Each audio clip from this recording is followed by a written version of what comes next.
Gun बस करनी। बोलिए सियावर रामचंद्र भगवान की जय। उमापति महादेव की जय। पवन सुत हनुमान की जय।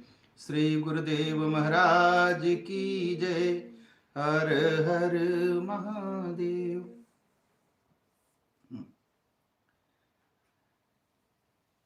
अभी आप चौपाई सुन रहे थे रामचरितमानस की। इन चौपाइयों को आप बार बार सुन रहे हैं। अगर सुख चाहिए ना, आनंद चाहिए जीवन में, तो गाइए, जो आनंद सिंधु सुख राशि, श्रीकरिते त्रैलोक्य सुपासी, सो सुख धाम राम असनामा, अखिल लोकदायक विश्रामा। इसका रोज पाठ करिए, जाप करिए। सुख चाहिए, धन चाहिए, नौकरी नहीं लगती हो, पैसे की प्रॉब्लम हो, तो मैं गारंटी के साथ कह सकता हूं, विश्व भरण पोषण कर जोई, ताकर नाम भरत यस होई। इसका रोज जाप करिए। शत्रुओं से अगर परेशान हैं तो गाइए, जाके सुमिरन तेरे पुनासा, नाम शत्रुहन वेद प्रकाशा। तो गाइए। तो इनका रोज आप लगभग सुनते हैं बराबर, जब भी हमारी आपकी बात होती है। लेकिन आज की बात होगी कि घर में पूजन कैसे करें। बहुत सारे सवाल आते हैं कि घर में पूजा कैसे हो, चेहरा किस तरफ रहे, मूर्ति कहाँ रखे घर में। तो आज उस पर थोड़ी चर्चा करेंगे। अगर नहीं चर्चा पूरी हुई, नहीं बात पूरी कर पाया, तो फिर अगली बार हम आपसे बात करेंगे। तो आज कोशिश करते हैं कि ध्यान से सुनते हैं कि किस तरह घर में पूजा करें। पहली बात, आप एक तैयारी करिए कि घर में मूर्ति, या तो घर में जो मंदिर हो आपका, वो पूरब की तरफ हो या पश्चिम की तरफ हो। हाँ, अब आप कहेंगे कि मूर्ति का चेहरा किधर रहे, तो मूर्ति का चेहरा, भगवान जी का चेहरा, हाँ, या तो पूरब की तरफ हो या पश्चिम की तरफ हो, या तो ओस्ट की तरफ हो या वेस्ट की तरफ हो। हाँ, ऐसा क्यों? अगर भगवान का चेहरा अगर वेस्ट की तरफ होगा और आप बैठेंगे, तो आपका चेहरा पूरब की तरफ होगा, ओस्ट की तरफ, ओस्टर्न। और अगर भगवान का चेहरा पूरब की तरफ होगा, तो आपका चेहरा जो है पश्चिम की तरफ होगा, वेस्टर्न। दोनों ही शुभ है, लेकिन आप नॉर्थ और साउथ की तरफ नहीं कर सकते। हाँ, जैसे इधर पूरब है तो मूर्ति यहां रखेंगे, तो भगवान का चेहरा पूरब की तरफ होगा और आप यहां बैठेंगे। और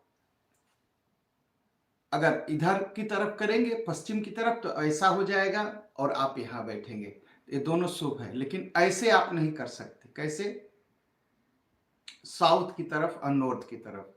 अगर साउथ और नॉर्थ की तरफ करते हैं तो या तो देवता की मूर्ति गलत हो जाएगी, या तो आपका बैठना गलत हो जाएगा।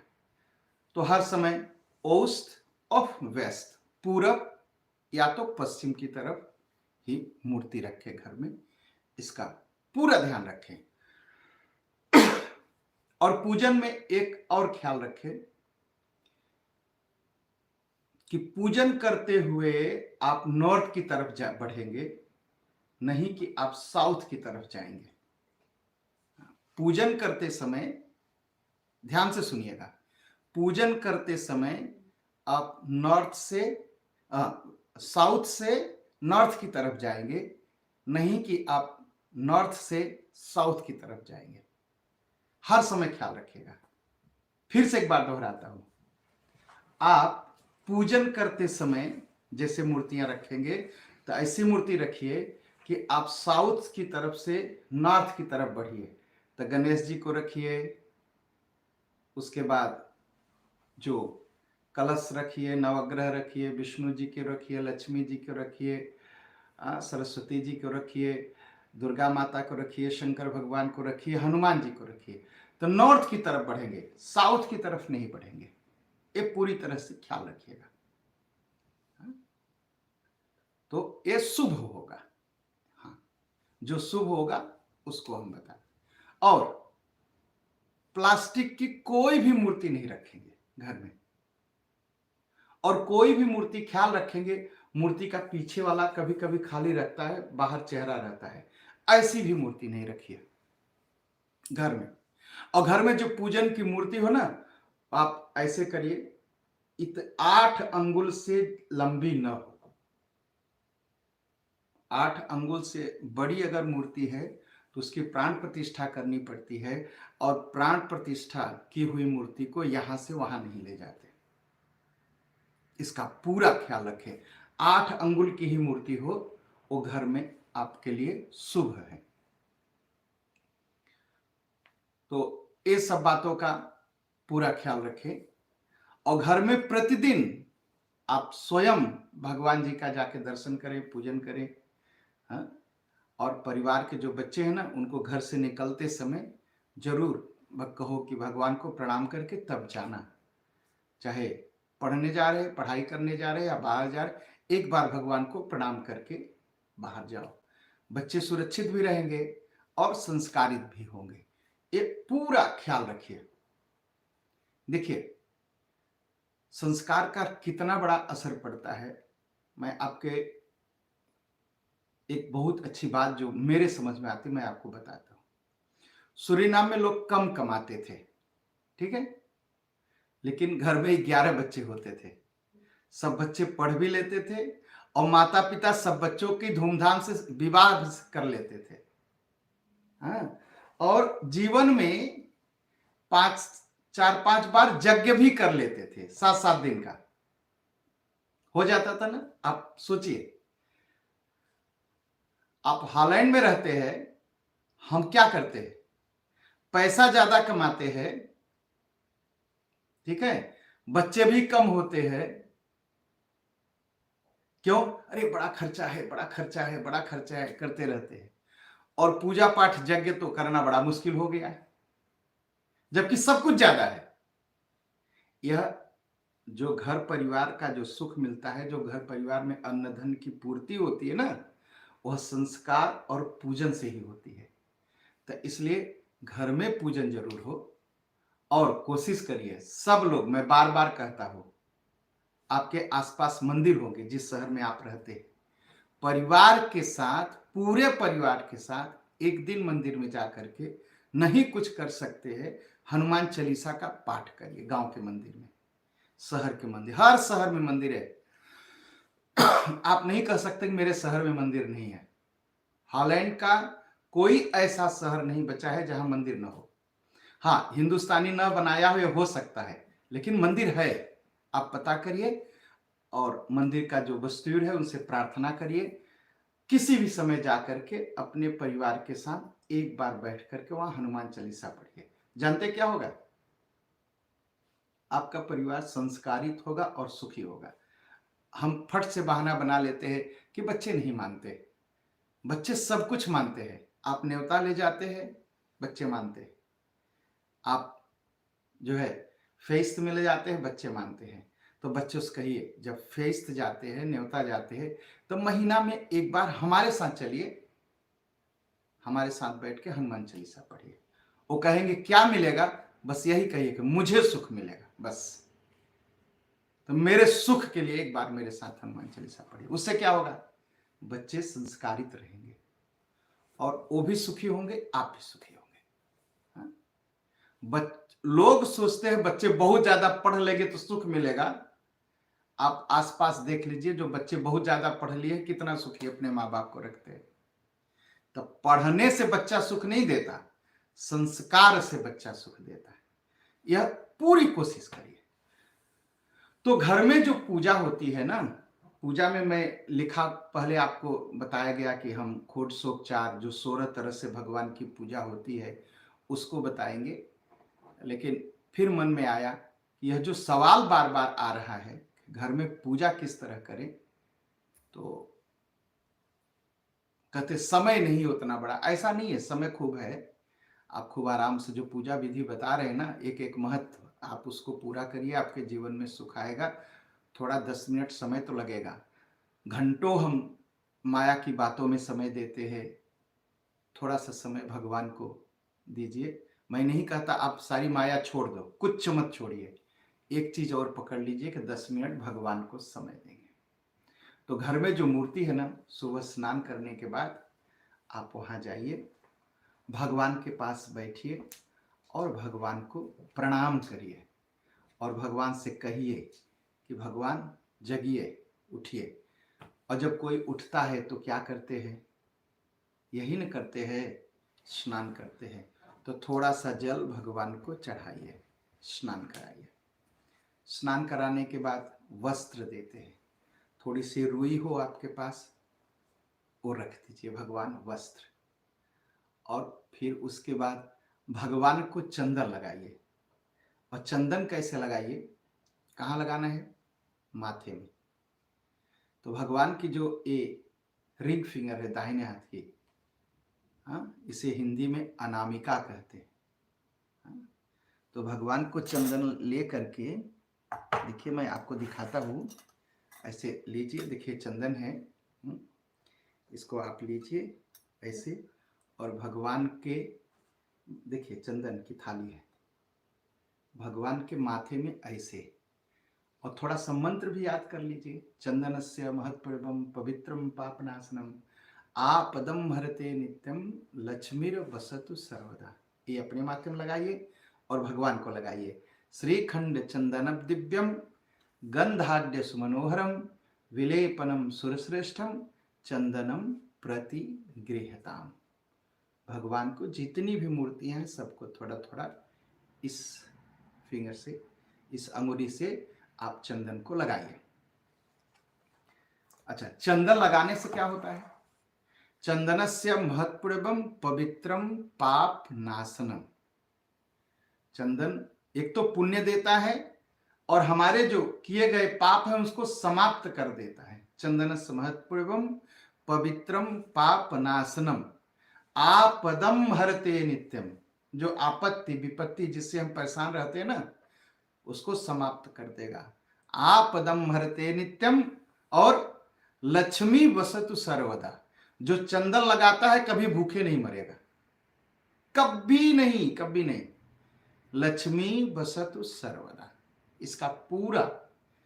तो अपने माथे में चंदन लगाइए और भगवान के माथे में भी चंदन लगाइए। और चंदन के बाद देखिए अक्षत, इसे चावल कहते हैं आप, ये चावल है, इसको लेकर के भगवान के माथे में लगाइए। जब भगवान को लगाते हैं तो ये अक्षत कहा जाता है। अक्षत क्यों कहा जाता है, अक्षत मतलब जो कभी टूटे ना। तो भगवान के माथे में लगाते हैं तो क्या कहते हैं, ये इसलिए लगाया जाता है अक्षत कि मस्तिष्क है ना, दिमाग यहां पर है ना, मस्तिष्क यहां पर है ना, और जिसका मस्तिष्क ही खराब हो गया तो क्या होगा, जीवन बिगड़ जाएगा। तो इसलिए चावल लगाते हो, कहते हैं अक्षत, यह छत न हो, यह खराब न हो, यह बना रहे, इसलिए ऐसी प्रार्थना करते हैं। हाँ? भगवान को अक्षत चढ़ाते हैं। अक्षत चढ़ाने के बाद भगवान को क्या करते हैं, आपको दिखाते हैं। देखिए अक्षत चढ़ाने के बाद ये दूबा है, देख रहे हैं ना दूबा, ये दूबा घास है। दूबा घास क्या होती है, दूबा कभी मरती नहीं। दूबा सूख जाए और फिर पानी में रख दीजिए, मट्टी पा जाए तो फिर से हरी हो जाती है। हाँ? तो क्या होता है दूबा चढ़ाने से, जब इसको हम चढ़ाते हैं दुर्वा को, देखिए फिर से दिखाता हूं आपको, आप देख लीजिए। तो दुर्वा कैसी चढ़ानी चाहिए? हम क्या करते हैं दुर्वा चढ़ाते समय? जैसे भोजन देते हैं, काट के रखे रहते हैं, एक उठा के उनके पास, भगवान के पास रख देते हैं। ऐसी दुर्वा नहीं चढ़ाई जाती। दुर्वा कैसी चढ़ाई जाती है? एक बार आप इसको फिर से देख लीजिए। देख रहे दुर्वा? दिखाई पड़ रही दुर्वा? हाँ, मेरे पास 2 दुर्वा है, लेकिन अब मैं आपको एक दिखा रहा हूं। इसमें कितने पत्ते हैं? 1 2 3 4 5 और 6। इसमें से एक कम कर देते हैं। या तो 3 पत्ते वाली दुर्वा चढ़ाइए, या 7 पत्ते वाली दुर्वा चढ़ाइए। लेकिन ऐसे चढ़ाना चाहिए। यह भगवान खाएंगे नहीं, यह भगवान के पास रखा जाता है। किस लिए रखा जाता है? कहते हैं कि दुर्वा की तरह हमारा सुख और परिवार रहे, इसलिए। दुर्वा अंकुरान सुहरितान अमृतान मंगलम प्रदाम आनितास्तम पूजार्थ गृहाण गणनायक। दुर्वा क्या करता है? यह मंगल देता है जीवन में। धन और परिवार कभी सूखता नहीं। तो भगवान को चढ़ाते समय कहते हैं, भगवान यह दुर्वा हम चढ़ा रहे हैं, हमारा परिवार और हमारा धन कभी सूखे न, चलता रहे, इसलिए भगवान को दुर्वा चढ़ाते हैं। तो अक्षत के बाद भगवान को दुर्वा चढ़ाते हैं। उसके बाद क्या चढ़ाते हैं? रोज वाटर, कोई महक वो भगवान को, उसको चढ़ाते हैं। उसके बाद क्या करते हैं? भगवान के लिए अगरबत्ती जलाते हैं। अगरबत्ती जलाते हैं ना, तो अगरबत्ती जलाने का ये है कि अगरबत्ती आप जलाइए। हाँ, जैसे ये अगरबत्ती है, अगरबत्ती जला के, एक घर की पूजा का विधान हम बता रहे हैं, सब पूजा का विधान नहीं, घर की पूजा, जैसे आप घर में आराम से पूजन कर सके। तो देखिए ये अगरबत्ती जल गई। और पूजन में घंटी अवश्य रखिए, यह बहुत जरूरी है। हाँ? बहुत जरूरी है घंटी। तो देखिए बाएं हाथ में घंटी लेंगे और दाहिने हाथ से भगवान को 3 बार ऐसे अगरबत्ती दिखाएंगे, 3 बार। इसके बाद क्या करते हैं? भगवान को दीपक दिखाते हैं। देखिए दिया है, दिया का भी नियम वही है जो अगरबत्ती का है। दिया दिखाते समय भगवान को, मैं एक बार फिर से कहूं आपको कि मैं यह जो बता रहा हूं आपको, यह घर में जब आप अपने से पूजन करेंगे तब का विधान बता रहे हैं।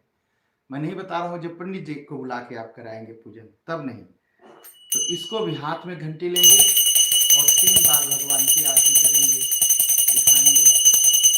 और फिर इसको रख करके फिर हाथ में थोड़ा सा जल लगा के हाथ को पोंछ लेंगे।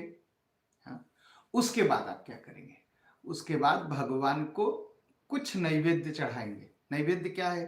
कोई फल रख दिया भगवान को खाने के लिए, कुछ नहीं तो ड्राई फ्रूट ही रख दिया, लेकिन कुछ रख, नहीं कुछ हो तो एक तुलसी का पत्ता ही रख दीजिए। लेकिन उसके रखने के बाद तो भगवान, अच्छा भोजन करने के बाद हम क्या करते हैं? आचमन करते हैं ना। तो भगवान को थोड़ा सा जल चढ़ा कर आचमन कराने के बाद हाथ में फूल लेकर के भगवान से प्रार्थना करिए। कोई मंत्र हो, कोई स्तोत्र हो, कुछ पाठ भगवान को सुनाइए। और इसमें बहुत ज्यादा समय नहीं लगेगा। बहुत समय लगेगा तो आपका 20 मिनट समय लगेगा। अगर आप इतना रोज करते हैं तो मैं सत्य कहता हूं जीवन में सुख आएगा और आप सुखी रहेंगे। और जो षोडशोपचार पूजन है उसमें क्या करना है? यह विशेष पूजा होती है। मंत्र आपको हम दूसरे भाग में बता देंगे, सुना देंगे। अगर आप मांगेंगे तो हम आपको भेज सकते हैं, पीडीएफ बना करके हम आपको भेज सकते हैं। तो आप जो लिंक नीचे है ना, उस पर अगर आप अपना ईमेल लिखेंगे तो हम आपको भेज सकते हैं, हम भेजेंगे आपके लिए। तो क्या करना है षोडशोपचार में भगवान के षोडशोपचार पूजन क्या होता है उसको जान लीजिए। जब विशेष पूजा होती है तो विशेष पूजा में भगवान को पहले बुलाते हैं, उसे क्या कहा जाता है? आवाहन उपचार। या प्रथम क्या है? आवाहन, भगवान को बुलाना। तो भगवान आइए, बैठिए, हम आपकी पूजा करेंगे। मंत्र हम आपको बता देंगे, लेकिन आप भावना से कहिए।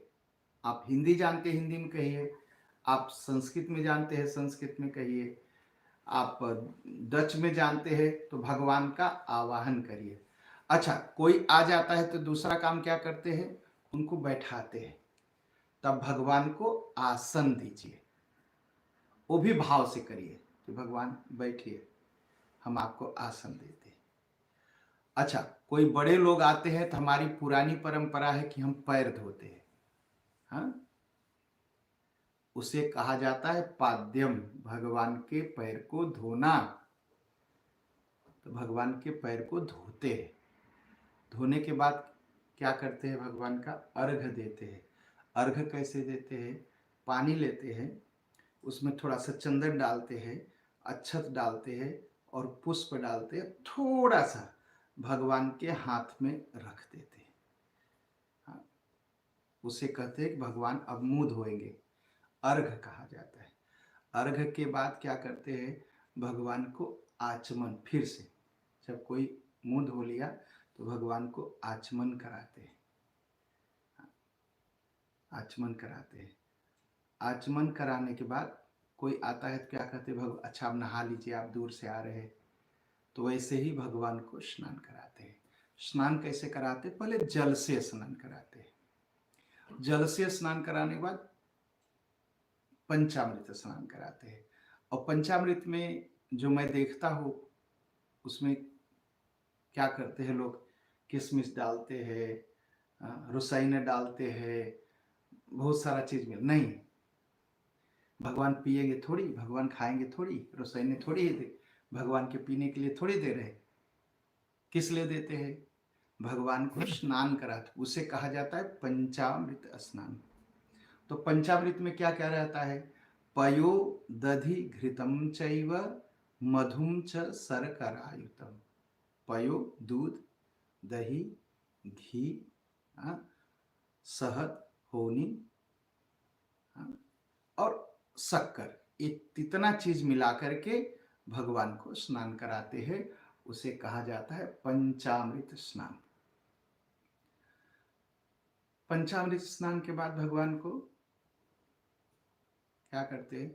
उष्णोदक स्नान। उष्णोदक स्नान है थोड़ा सा गर्म पानी नहीं, थोड़ा सा लौ वाटर, गुनगुने पानी से भगवान को स्नान फिर से कराते हैं। अच्छा, स्नान करने के बाद हम क्या करते हैं? वस्त्र पहनते हैं। तो भगवान को वस्त्र पहनाते हैं। ये 7वां उपचार हुआ। और 8वां क्या है? भगवान को उपवस्त्र देते हैं या भगवान को जनेऊ पहनाते हैं। ये 8 हुआ। और उसी तरह भगवान को चंदन लगाते, मैं आपको बताया चंदन किस तरह लगाना है। अक्षत चढ़ाते हैं। चंदन, हल्दी, सिंदूर, ये सब चंदन में ही आता है। उसके बाद भगवान को अक्षत, भगवान को उसके बाद फिर दुर्वा चढ़ाते हैं। दुर्वा चढ़ाने के बाद भगवान को कुछ महक दे लगाते हैं, गुलाब जल हो, रोज वाटर हो। उसके बाद भगवान को जो है अगरबत्ती दिखाते हैं। आपको बताया मैंने, आप शुरू में देख सकते किस तरह अगरबत्ती दिखाते हैं। उसके बाद भगवान को दीपक दिखाते हैं। दीपक के बाद भगवान को भोजन कराते हैं। और भोजन में थोड़ा सा ध्यान दीजिए, भोजन में क्या कराना है भगवान को? जो आपके पास कुछ फल फूल हो वो चढ़ाइए, और घर में जो भोजन बनता है आप उसे भी चढ़ाइए। लेकिन एक चीज का ख्याल करिए, उसमें नमक मिर्च बहुत ज्यादा ना हो, पहली बात। और नमक जो है सेई सौत जिसे कहते वह न हो। समुद्र का नमक शुद्ध नहीं माना जाता, गंदा होता है, उसमें हड्डियां रहती हैं, तो उसको नहीं, जिसे हम सैंधव नमक कहते हैं, सेधा नमक कहते हैं, बेरख सौत कहते हैं, हिमालयन सौत कहते हैं, हाँ, उससे बना हुआ भोजन भगवान को चढ़ाइए। उसके बाद भगवान को तांबूल दी, तांबूल मतलब पान, पान खिलाना। उसके बाद भगवान के सामने दक्षिणा रखते हैं, और दक्षिणा रखने के बाद तब भगवान की जो है प्रार्थना करते हैं। प्रार्थना करने के बाद भगवान की परिक्रमा करते हैं। परिक्रमा क्या है? भगवान के चारों तरफ घूमना, यानी कानि च पापानि मंत्र कहते हैं ना। हाँ, जितना कदम चले भगवान हमारे पाप को समाप्त करिए, भगवान की प्रदक्षिणा करते हैं। और प्रदक्षिणा करने के बाद तब भगवान को फूल लेकर के प्रार्थना करते हैं। उसे कहा जाता है मंत्र पुष्पांजलि। भगवान को मंत्र कहते हुए भगवान को पुष्प चढ़ाना, मंत्र पुष्पांजलि। उसके बाद अगर आपको कुछ स्तोत्र है, कुछ पाठ है जो खुद आप स्वयं जानते हैं, वो भगवान को सुनाइए। तो जो विशेष पूजा होती है, यह विशेष पूजा का नियम है। तो आप जानते हैं कि मूर्ति किस तरह रखना, दीपक की धूप किस तरह दिखाना, दीप किस तरह दिखाना, यह जो है पूरा आप प्रयास करिए। अगले भाग में अगली बार हम सब सीखेंगे मंत्रों के साथ कैसे चढ़ाना है। तो भगवान आप सबका मंगल करें। मंगल।